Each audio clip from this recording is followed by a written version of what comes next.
बिगाड़ बन रहा। अरे अपन कुर्तवा देखा।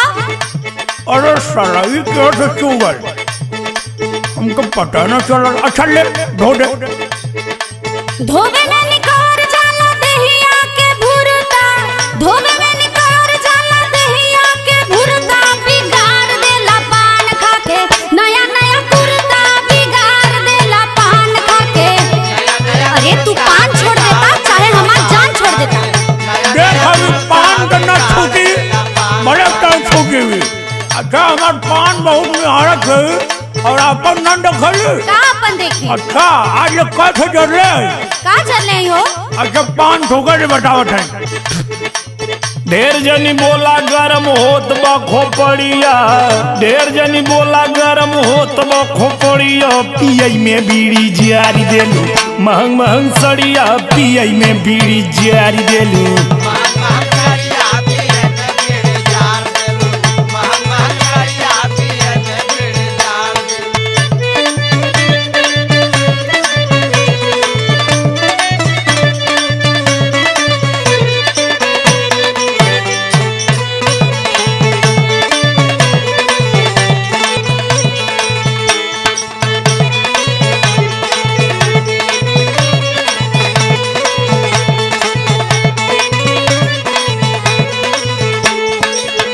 ढेर मेहना मारत है तो हम मेहना मारब उतारू हो गई ना तो समझ जेबी।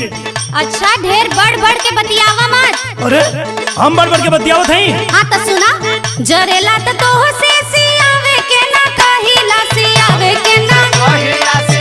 अरे जब दूसर लियावे के कहली तो सियावे कहाँ से कहबे। हाँ कितना लियावेला सबके पता है, आन के भरोसे नाही तोहरा नियन रहिला। अरे तू अपने के आन समझत है, हम तो क्या अपन जान मानीला। अरे तू का मानेला हमरा के पता बा, तोहसे कबो कुछ कहले रहती तो तोहर सुनती। जरेला तो तोह से सियावे के ना, कहिला आन के भरोसे नाही तोहरा नियन रहिला। एक बेरी धोमे में तू खुद हु चिंगुरता, एक बेरी धोमे में तू खुद हु चिंगुरता, बिगाड़ देला पान खा के नया नया कुर्ता, बिगाड़ देला पान खा के। अब अगर कुर्ता खुदा धोवे के पड़ा तो बियाह कैले कौन फायदा रे। अच्छा कुर्ता धोवे खातिर बियाह कैले हो का।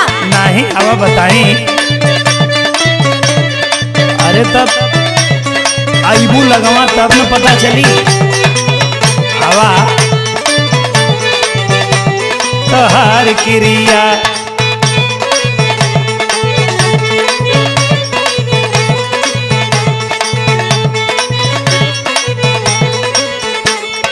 तोहार कुर्तवा धोवत धोवत हमार हाथ के चमड़ी छिलाए गई।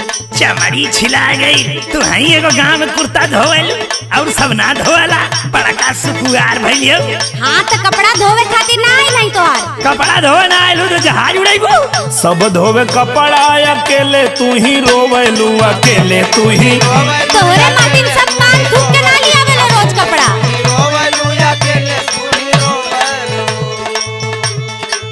कपड़ा से बेसी इज्जत हमर धोवेलू, पूरा इज्जत नाश के रख देले भाई।